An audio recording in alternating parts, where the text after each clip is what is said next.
네, 야권 얘기를 좀 집중적으로 더 살펴보겠습니다. 이종걸 원내대표가 이젠 좀 돌아왔는데 갈짓자 횡보랄까요? 그게 눈에 띄죠. 자, 그 다음에 야권에서는 역시 오늘도 전두환 국보위에 참여했다는 김종인 위원장 때리기가 이어졌습니다. 자, 야권에 새로 영입된 인물 이야기 영상으로 보면서 시작해 보겠습니다. 오늘 새로운 영입 인물입니다. 이철희 소장이죠. 보겠습니다. 집 나갔다가 다시 돌아오는 사람이라서 조금 의미가 다르긴 합니다. 핫하게 붙어보고 지면 쿨하게 사라지겠다는 드렸는데요. 그렇게 하겠습니다. 저는 부부간에도 정치적 선택은 존중하는 게 맞다고 생각합니다. 제가 김한길 전 대표의 보좌관을 했기 때문에 그렇게 생각하시는 건 지극히 온당합니다만 저는 그분의 선택을 존중하고 그분도 저의 선택을 존중할 거라고 생각합니다. 자, 오늘 저 야권에서 종편의 스타가 당에 들어왔다, 뭐 비판 성명이 좀 나왔습니까? 안 나왔습니다. 네. 새누리당에도 한 6명의 네. 방송에 많이 출연하는 사람들은 인재 영입이라고 했었는데 네. 이 소장, 그러니까 표창원 전 교수도 마찬가지였지만 이철희 네. 소장도 종편을 통해서 얼굴을 많이 알렸던 이 방송계의 어떤 하나의 스타였는데 네. 결국은 더불어민주당 입당을 선언하고 이제 인재 영입으로 들어갔습니다. 아마 당직은 현재 어디를 맡을지 모르겠지만 아무래도 중책을 맡기지 않을까라는 예상이 나오고 있습니다. 자, 그러면요. 자, 이종걸 원내대표 얘기를 좀 나눠보겠습니다. 일단, 최고위원이 계속 참석 안 했었잖아요. 44일 만에 오늘 돌아왔거든요. 영상으로 좀 준비해봤는데, 이종걸 원내대표의 움직임을 한번 점검해보고 얘기 나눠보겠습니다. 이유와 어떻든 간에 제가 일방적으로 최고위를 비우고 당무와 함께 하지 못해서 그동안 많은 걱정, 욕을 붙여드린 분들께 진심으로 사과 말씀드립니다. 근데요, 그동안 이제 이종걸 원내대표가 문재인 대표랑 굉장히 껄끄러웠잖아요. 일단 오늘 돌아온 것은 형식적이나마 문재인 대표가 이선 후퇴하겠다는 얘기를 어제 회견을 했기 때문에 그런 거겠죠? 그렇습니다. 일단 그렇게 보면 될 것 같고요. 나갈 듯, 안 나갈 듯, 이렇게 고민을 많이 했었는데, 일단은 주저앉은 것으로 지금 해석이 되고 있고요. 네. 박영선 전 원내대표의 경우에도 이 탈당보다는 네. 잔류 쪽으로 얘기가 다시 이제 좀 바뀌는 그런 네. 분위기가 이제 짐작이 되고 있습니다. 자, 지금 활짝 웃는 모습 보이고 있죠? 악수를 나누고 있는데요. 자, 그런데 예전 상황을 좀 비교해보면 좀 낯설 것 같습니다. 왜냐면, 최근에, 뭐, 누구죠? 김근태 전 의원 4주기 행사 때도 보니까 굉장히 껄끄러워서 악수 잘 안 했잖아요. 보시죠. 악수를요, 악수만 하고 눈도 안 마주치고 저쪽에 또 문희상 위원장 건너서 저쪽 네. 편에 앉고요. 옆자리 앉기 싫다 그런 뜻처럼 보이네요. 지나가기 힘들 텐데, 문희상 위원장 저 앞을 눈도 잘 의자가 안 좁아서. 보이죠. 네. 근데 저게 저렇게 건너가네요. 네. 자, 그런데 그런가 하면 또 추석 직후에는요. 네. 그동안 비주류로서 친노 주류와 많이 싸웠는데 이 저 추석 만찬 당시에는 문재인 대표의 만수무강을 빌었었잖아요. 예. 자, 그러니까 양들 변호사, 이건 갈짓자입니까? 아니면 뭔가 상황이 좀 그럴 수밖에 없었던 겁니까? 두 가지가 다 있는 것으로 봐야겠죠. 일단 오늘 같은 경우는 이제 문재인 대표가 어쨌든 물러나겠다는 얘기를 했기 때문에 본인이 네. 그동안 관찰하려고 했던 것이 관찰이 된 것이고 네. 두 번째는 이종걸 원내대표의 개인적인 성향상으로도 네. 그러니까 우리가 흔히 그 사람 좋은 스타일 있지 않습니까? 네. 그러니까 개인적으로는 문재인 대표에서 사적인 어떤 감정 같은 건 없는데 네. 자꾸 자기가 생각하는 방향과는 다른 방향으로 가시니까 네. 또 그게 사적인 감정으로까지 또 표출이 되셨던 건데 이번에 또 해결이 되니까 또 그냥 좋아하는 쪽으로 그냥 솔직하게 좀 드러나신 것 같아요. 정치인 층으로는 이종걸 원내대표는 제가 봤을 때는 참 그 정치인의 포커페이스라고 하는 거 이런 게 너무 없다 보니까 말씀하신 것처럼 갈짓자로 보이는 거죠. 자, 많이 웃었습니다. 지금 사진 보시는 대로입니다. 자, 그러면요. 자, 이 분위기가 전반적으로 이렇습니다만 야권의 또 다른 기류 하나는 오늘도 계속된 김종인 때리라고 볼 수 있습니다. 자, 너도 나도 김종인 위원장이 국보위 전력을 공격하고 있습니다. 하지만요, 역성을 드는 아주 낯선 인물 있잖아요. 정청래 의원이죠. 오늘 이렇게 얘기를 했습니다. 어떻게 얘기했을까요? 확인합니다.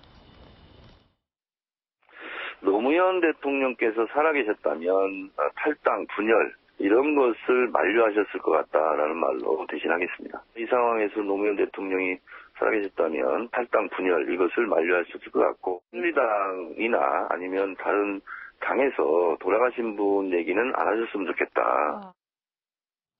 그러니까 저 중간지대에는 안철수 신당, 국민의당과 새누리당에서 노무현 정신을 거론하면서 김종인 위원장 비판하는 게 좀 부담스럽긴 부담스러운 거죠. 그렇죠. 상당히 안 했으면 좋겠다. 그러면. 그렇죠. 불편한 기색을 조심스럽게 표현했다 이렇게 보면 될 것 같은데요. 네. 이 조국 교수가 또 페이스북에 글을 올려서 또 세간의 화제가 되고 있는데요.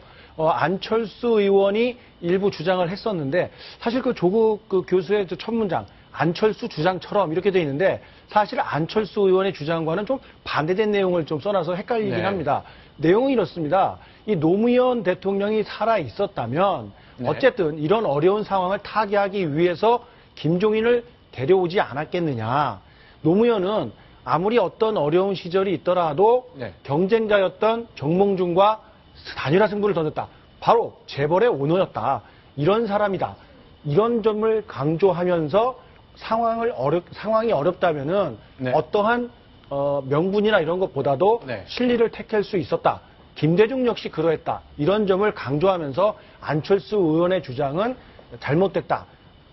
노무현은 당신의 주장과 다르게 우리와 같은 선택을 했을 것이다. 이런 반론을 펴고 있는 겁니다. 자, 그러면요. 조국 교수도 그렇고 정청래 의원도 그렇고 뭐 문재인 대표도 그렇고 선명한 원칙 이걸 늘 강조하는데 그럼 평소는 선명하면 되고 선거 때는 승부 때문에 승부사처럼 이런 선택을 하면 좋다. 이렇게 좀 이해하면 되는 겁니까? 뭐 좋게 표현하면 사고의 유연성이라고나 할까요? 그리고 네. 지금 그 친노 인사라고 하는 사람들의 이야기는 지금 노무현 정신을 함부로 언급하지 않았으면 좋겠다. 거기에 대해서는 저도 100% 동의하는데요. 당사자의 진짜 의사를 물을 수 없는 상황에서 마치 그 사람의 의사를 내가 정말 잘 아는 것처럼 이야기하는 것은 자기의 어떤 그 컨텐츠가 부족하다는 것을 드러내는 것 아닌가, 이런 평가밖에 할 수 없을 것 같습니다. 근데 이건 어떻습니까? 오늘 제 중앙일보가 아침 신문에 김종인 위원장 인터뷰를 했거든요. 꽤 긴 인터뷰였습니다만 이런 대목이 눈에 띄네요. 나는 사람을 100% 믿지는 않는다. 내가 대통령 선거를 도와준 후보마다 당선되고 나면 입장을 바꿨다. 노무현 전 대통령이 대표적이다. 노무현 대통령의 당선을 김종인 위원장이 도왔나요?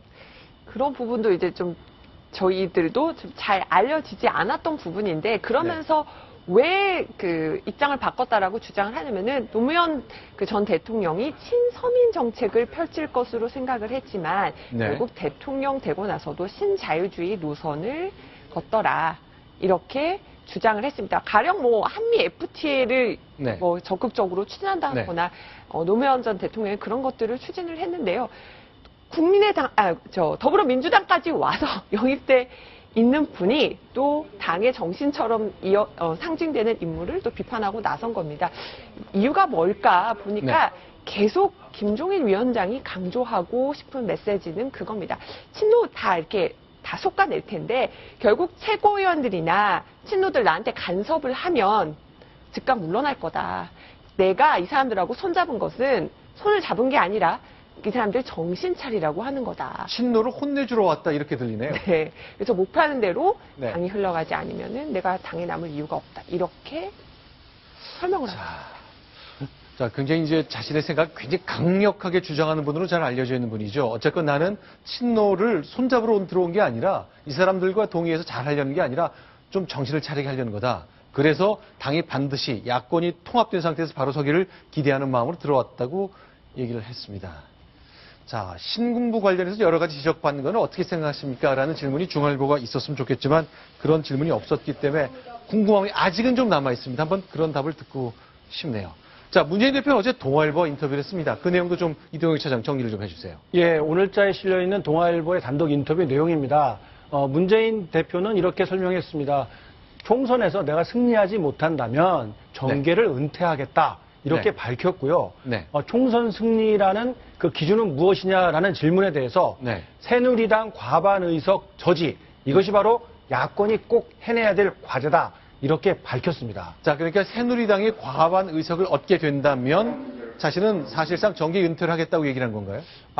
좀 해석의 좀 여지가 많다고 보이는데요. 네. 과거에 어떤 정당이든 총선에서 승리하겠다라고 말한다면 네. 과반 이상의 득표를 한든지 아니면 뭐 여권의 개헌 저지선을 나에게 달라, 이런 식으로 호소를 해서 총선 승리의 기준을 삼았는데 이번에는 자신의 더불어민주당의 어떤 과반이 아니라 여권의 과반 저지라는 그런 아주 추상적인 개념을 제시한 것으로 봐서는 지금 야권의 상황, 특히 더불어민주당이 상당히 어려운 처지다라는 것을 스스로 표현한 것 같습니다. 자, 중간지대에는 안철수 신당, 한상진 명예교수. 오늘 저 이곳을 찾았습니다. 그만큼 사정이 난처해진 거죠. 자, 입김이 차게 보이는 이 추운 날 한상진 위원장이 백범 김구 선생의 묘역에 참배했습니다. 뭐라고 얘기했는지 직접 들어보겠습니다. 4.19 민주묘지 참배를 한 다음에 백범 김구 선생의 묘를 참배하기로 일찍부터 결정을 했습니다. 국민의당은 김구 선생의 국민통합과 광복의 정신을 잇고자 합니다. 네. 자, 지금 이제 동그라미 안에 있는 분이죠. 백범 김구 선생의 장손이네요. 예, 장손을 만났습니다. 그동안 이제 4.19 단체에서 와서 항의도 하고 사과도 하고 했는데 그걸로 안 되니까 직접 묘역을 찾고 이 손자를 만난 건데요. 이 물론 오늘이 1월 20일이잖아요. 4.19가 아니거든요. 4.18도 아니고. 저기에 간 이유는 네. 그동안 이제 성난 민심 또 특히 호남에서 이승만 국부론 발언은 지나쳤다라는 여론이 있다 보니까 네. 한상진 위원장이 서둘러 저 문제를 봉합하기 위해서 오늘 영하 14도의 저 엄동설안에 네. 김구 선생의 묘역을 찾았습니다. 자, 안철수 신당, 국민의당에서는요, 오늘 저렇게 백범 김구 선생의 묘역을 찾은 것, 여러 가지 이제 방어가 좀 필요했기 때문일 텐데, 하나 더 남아있죠. 자, 신하경 의원, 입법 로비 때문에 1심에서 유죄 판결 받았거든요. 징역 2년 6월을 선고받은 채 아직 구속되진 않은 상태에서 활동하고 있습니다만, 이분 영입한 것 때문에 또 난리가 났습니다. 그런데 이분이 직접 나섰습니다. 억울하다는 거죠. 직접 그 음성 듣고 얘기 이어갑니다. 해도 능오한다는 말씀을 정말 드리고 싶습니다. 기소한 사람이 무슨 공천권 신청하겠습니까? 불청과 서명까지 했는데도 불구하고 공천원칙에 위배된다 하면서 나와 대비되는 실제로 유죄 판결 받고 뇌물죄로 갔다 온 사람에 대해서는 아무 비판도 안 하고 저에 대해서는 이렇게 비판하면서 국민의당에 나름대로 흠집을 내겠다는. 자, 좀 정리를 해 주십시오. 저게 무슨 얘기입니까? 일단은 실제 네. 유죄 판결 받고 뇌물죄 갔다 온 사람은 비판도 안 하고 네. 왜 나를 갖고 그러느냐라는 네. 건데 실제로 유죄 판결 받아서 뇌물죄 받았던 사람 비판 안 한다니 누굴까요? 저는 누굽니까? 김종인 위원장으로 읽히는데요. 네. 이제 신하경 의원은 지금은 네. 3심까지 가야 되는데 일단 1심에서 입법 로비 혐의로 지금 기소돼가지고 1심에서 징역 2년 6개월을 받기는 했습니다. 근데 신하경 의원은 처음에도 무소속을 유지하겠다, 당에 부담 안 주겠다라고도 했었는데 네. 결국은 본인이 불출마 선언까지 했거든요. 의원으로 출마한다는 얘기까지도 안 했고 다음 총선 안 나가겠다는 얘기까지도 했는데 자꾸 비판이 쏟아지니까 거기에 대해서 좀 항변을 한 것으로 보입니다. 자, 그러니까 이제 불법 로비나 정치자금법 위반으로 이제 실제 그 재판이 회부된 사람은 공천은 안 주지만 입당하는 건 막지 않겠다. 이 정도의 기준으로 안철수 신당이 원칙을 갖고 있다고 보면 되는 거겠죠. 그러니까 물론 그렇게 얘기를 합니다. 그러니까 네.